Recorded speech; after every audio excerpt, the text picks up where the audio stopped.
Welcome, Benedictus Dominus. I'm Nolan Martin, and today I'm with Luke Meyerhoff and Conrad Sissel, who is another seminarian at the House Formation. Correct that. I'm not a seminarian at the House Formation. These guys are. So today we wanted to introduce Conrad into our show a little bit, so for future interviews and just get to know him a little bit more. Yeah. And today, we're thinking about what we should do for video because we haven't been with you guys for a week, and so sorry for our little absence there.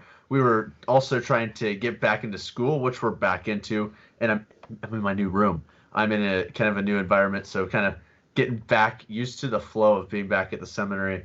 And then as soon as we were just like, we're about to give up on video ideas, and Conrad saved the day.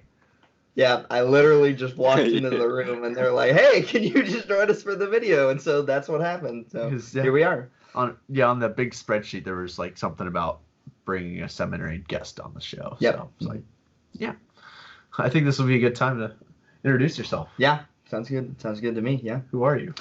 So as Luke and Nolan already pointed out, my name is Conrad Sissel. I, being first year seminarian for the diocese at the House Formation. My home parish is St. Patrick's on the north side of Wichita, and I live on that side of Wichita. So I grew up in a very Hispanic neighborhood, so had a lot of Hispanic friends in high school. Just got to be around that culture, and really just kind of opened just the idea of diversity into my life, and I also went to Bishop Carroll Catholic High School for school, obviously, and I learned there just how to live my faith, because going into high school, in middle school, I mean, my faith was my parents' faith, and so really I just kind of like went along with it. And then going into high school, I kind of just needed to make the faith my own, and so I started going on more retreats and whatnot, and just learn more about the faith. I started just to dive deeper and deeper, and so the more I dove into my faith, the more I just learned about it. This idea of seminary and like becoming a priest just kept rattling around in my brain. And then, it's that after years and years, and like I would go on dates and I'd hang out with girls and I'd date girls throughout high school, but like this idea of seminary just kept popping in my head, of course, like girls were always there, but the idea of seminary just like stuck there for some reason. Like it was just like constant nagging. And so finally in my senior year, I was just came to the point where I just needed to make a decision. And after praying about it, I finally was just, I just needed to make the choice. And so I decided to apply to seminary just to see how it went, and now I'm here. So yeah. That's awesome. It sounds like you really thought about it because it kept popping back in your head, and you discerned that very well. And then, obviously, you go through the application process where you have 3 interviews, a psych exam, and drug tested, etc. And so it's a very extensive process. But high school is a lot different from seminary, and it's your first semester. Luke and I both have our own first semesters from right out of high school into seminary as well. Which I'd be interesting to see, like how your first semester differed from our first semester. Well, I mean, school-wise, college, I felt like was just a lot. It was just easier to learn. I don't know how to explain, because like in high school, at least at Carroll, anyways, it was the same thing every day, and so after a while, it was just too much. It was the same 8 o'clock to 3:15 schedule every day, and so you just go to class, and they would sometimes just give you a bunch of homework that none of which actually pertained to what you were learning, but they just needed to give you work, and so it was just really annoying. But then coming to college is a lot more, okay, we're here, you're here because you're expecting to learn, and so instead of just like doing the work in classes, it's a lot more, you have to put yourself into the class and actually learn.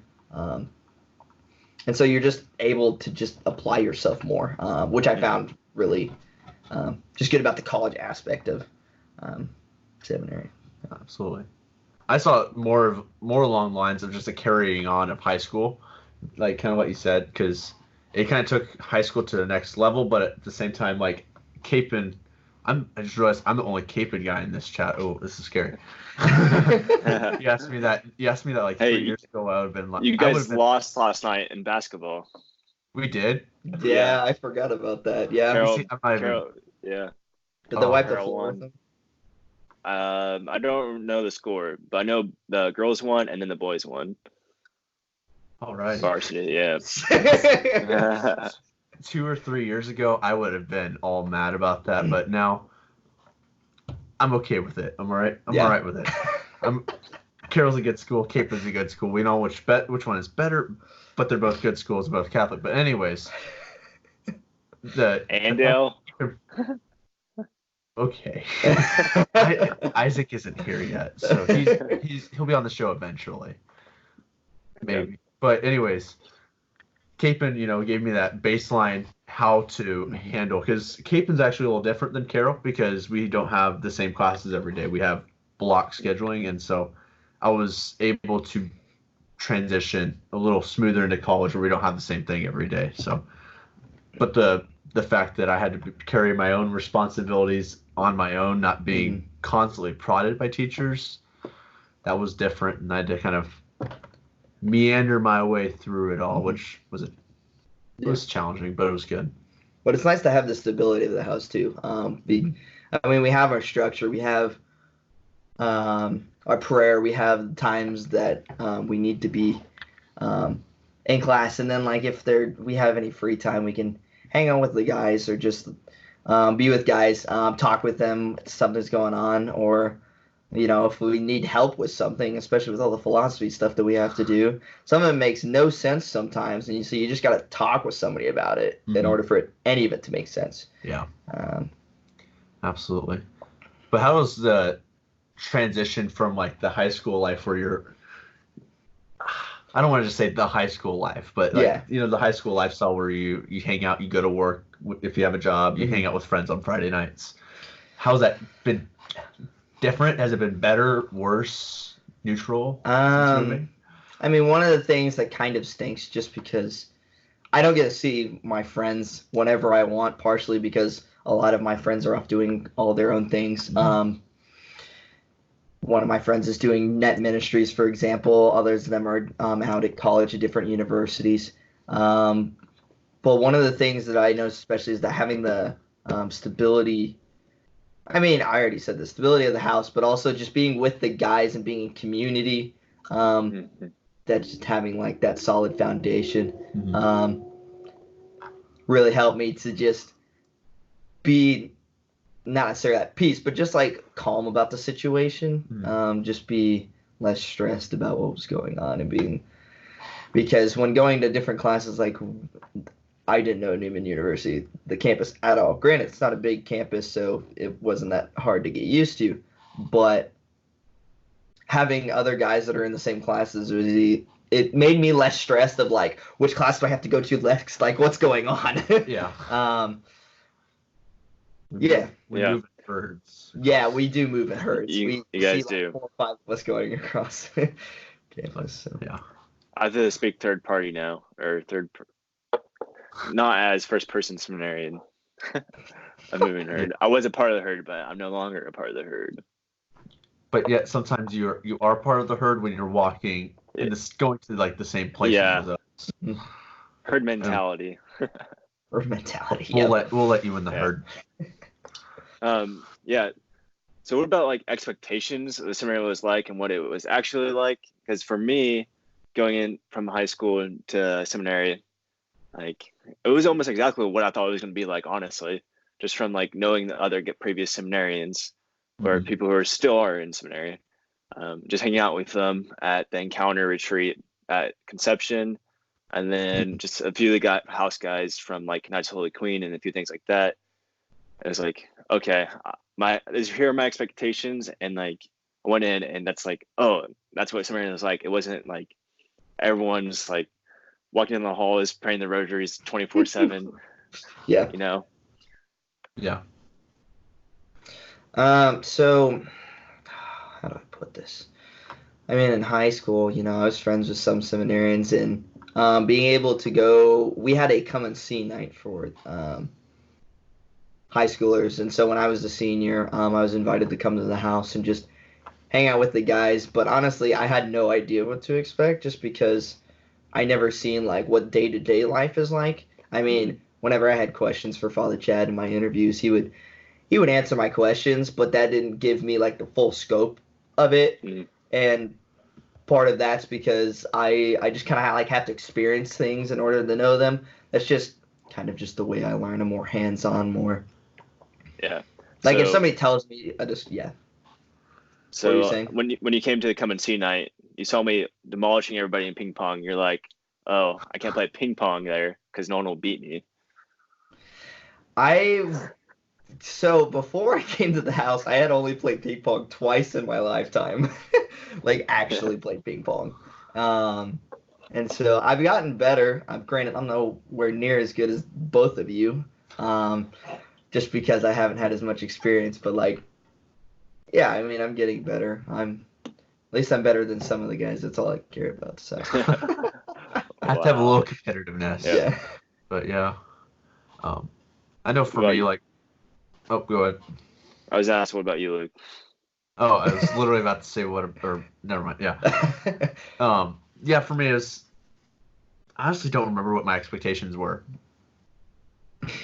I honestly don't. So I think, I came in, maybe I thought that like everything would be not necessarily easy, but like doing this and that would be easy. Oh, all the guys are here. No, it's still there's things that are challenging, Mhm. I don't mean to be vague, but Yeah. I'm gonna live in the vague, not in the moment or whatever. Yeah. But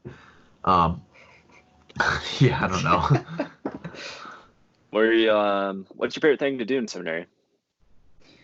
So what kind of things are we talking? Are we talking about like hobbies, or are we talking Hobbies, prayers, school, So people. hobbies wise, people. So one of the things that recently I started doing with Luke is we would have coffee hangouts. So we just because he has a coffee maker, and so we just try different coffees that he has, because he got a ton of coffee over break. Yeah. So we're just trying all these different types of coffees, depending on what time of day it is. So we'll have decaf, especially when it's like 9 o'clock at night. We shouldn't be drinking coffee at 9 o'clock at night. So we'll try some of his new decafs that he got. So Pete's decaf is not that bad. It's super cheap, but yeah. Sorry, just want to put a plug for Pete's Coffee. Pete's Coffee. Yeah. It's good.